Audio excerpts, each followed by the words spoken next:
मैं doctor Arun Kumar Maurya, assistant professor, भूगोल विभाग, CSMPG कॉलेज, हरदोई।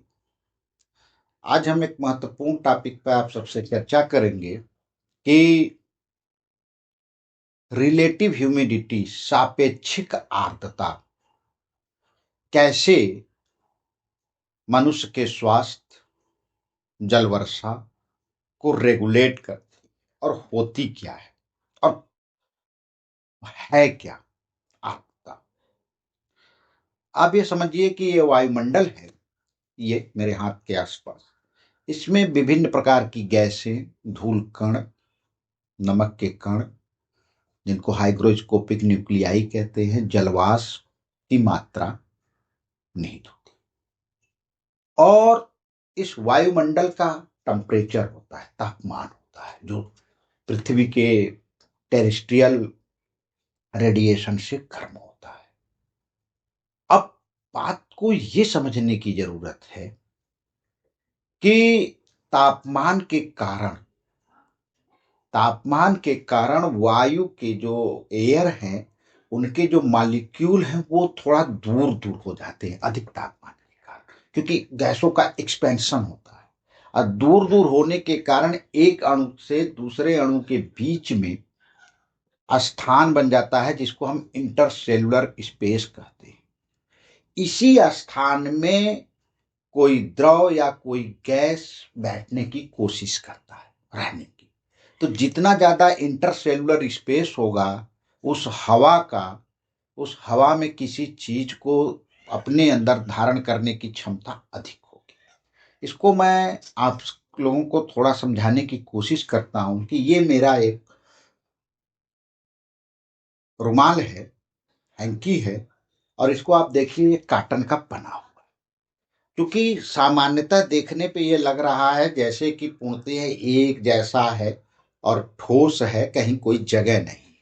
लेकिन जब हम ध्यान से देखते हैं एकदम क्लोज में, तो आप देखेंगे कि इस कॉटन के बीच में, कॉटन के धागों में कई ऐसी मतलब जगह हैं। अब यह जगह जो है, इसी को हम कहते हैं इंटरसेलुलर स्पेस।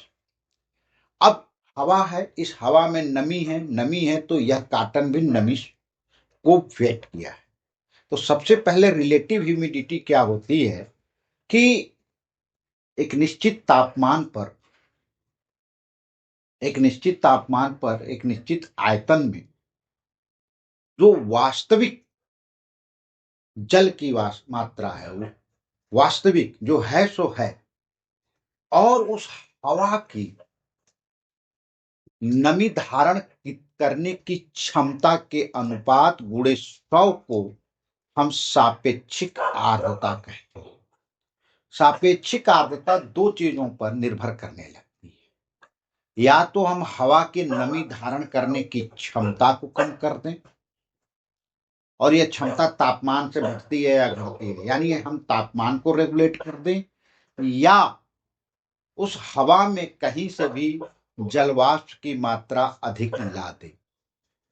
इन्हीं दो चीजों पर रिलेटिव ह्यूमिडिटी काम करना पड़ता है। अब मैं आपको बताने की कोशिश कर रहा हूं कि ये जो है इसका इंटरसेलुलर स्पेस, इसमें इस रुमाल में कहीं ना कहीं जो भी कुछ नमी है वो वास्तविक उसकी है, और इस रुमाल की वास्तव में क्षमता कितनी है ये अलग है। अब मैं एक ड्रॉप पानी, आप देखिए, उठाइए और धीरे से इस रुमाल पे मैंने डाल दिया, लगा दिया। अब आप ध्यान से देखिए कि यह थोड़ा सा गीला हुआ, लेकिन टप यह पानी जो है ड्रिप के रूप में नहीं गिर रहा है, या कि ये पानी गया कहां, ये जल गया कहां, हवा में तैर नहीं सकता है।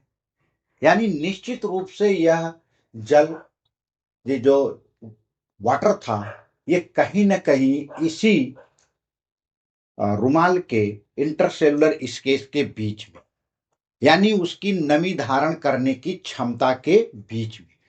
अब मैंने दूसरा का ड्रॉप लगाया तो वो पहले से गीला है, यानी उसमें पानी पहले की अपेक्षा ज्यादा होगा। अब मैंने लगाया, अब और गीला हुआ, लेकिन अभी उसकी नमी धारण करने की क्षमता के सामर्थ्य में है। लेकिन जब मैंने इसको ज्यादा और नमी दे दिया, टेम्परेचर समान है कमरे का, अब आप देखिए कि इसकी नमी धारण करने की क्षमता से बाहर हो गया, और जब बाहर हो गया तो यही कंडेंसेशन होकर धीरे धीरे बादल बनने के बाद प्रेसिपिटेशन होकर इस तरह से जल वर्षा होती है। यानी कि रिलेटिव ह्यूमिडिटी यही है, और 100% रिलेटिव ह्यूमिडिटी पर ही रेनफॉल संभव है। 90.99999% पे कभी नहीं।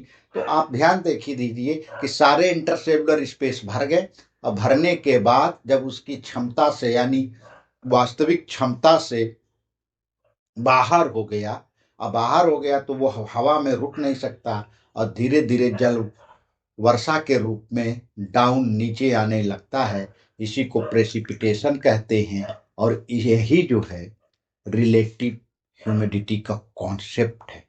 और यह रिलेटिव ह्यूमिडिटी दो चीजों पे लागू है, या तो हम अतिरिक्त जल ला दिए इसकी मात्रा से, तब ये 100% हो गई, या हम टेम्परेचर ही इतना कम कर दिए कि उसकी नमी धारण करने की क्षमता यानी वाटर वेपर की जो क्षमता कैपेसिटी है वही कम हो गई। और जब वही कम हो गई तो एक बूंद ही पर्याप्त है। अगर हमारी क्षमता एक ही बूंद रखने की तो एक बूंद हमारे लिए ज्यादा है, और हमारे क्षमता अगर 100 बूंद रखने की है तो 50 भी रख देंगे तो भी कम है, 99 रख देंगे, लेकिन 100वां जैसे ही होगा वैसे ही हमारी क्षमता खत्म और हम ड्रॉप आउट।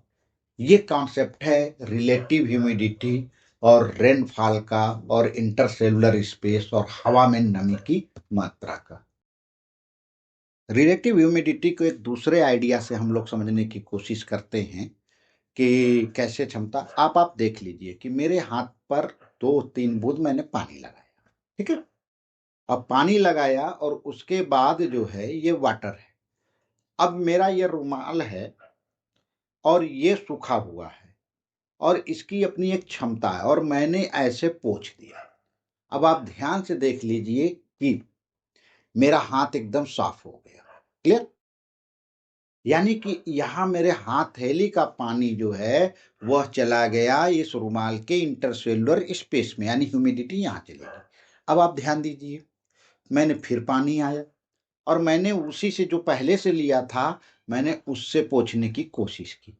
अब देखिए उतना बढ़िया नहीं, थोड़ा सा हल्का, पूरा नमी को नहीं सोखा। यानी कि इसके पास जितनी नमी थी और जितनी सामर्थ्य उतना लिया, यानी यह मेरा हाथ जो है पूर्णतया नहीं सूखा या पोंछ। अब मैं इससे और पोंछने की कोशिश कर रहा हूं, देखिए चिपचिपापन, यानी कि इसकी क्षमता खत्म होती जा रही है। यानी जिस हवा की क्षमता धीरे धीरे धीरे धीरे फूल होती जाएगी, फिर उस हवा में नमी धारण करने की क्षमता रह नहीं जाएगी, और जब नमी धारण करने की क्षमता नहीं रह जाएगी तो वायुमंडल में वह कभी भी ऊपर नहीं हो सकता। वह कंडेंसेशन के बाद जो है क्लाउड फॉर्मेशन से प्रेसिपिटेशन के रूप में नीचे आना शुरू होने लगता है। हालांकि वो अलग है, ड्यू पॉइंट से लेके कंडेंसेशन प्रेसिपिटेशन। तो आप इसको ध्यान से समझने की कोशिश करें कि देखिए अब ये है, अब इस रुमाल से हम ऐसे करने की कोशिश करें तो देखिए कुछ न कुछ ढीला रह गया, यानी अपनी मैक्सिमम क्षमता को इसने भर लिया, और जो अपने है वो इसी पर छोड़ दिया। तो जब छोड़ दिया तो दैट इज जो यही बचेगा, अब ये कहीं ना कहीं गिरेगा वाटर के रूप में, रेनफॉल के रूप में। Thank you.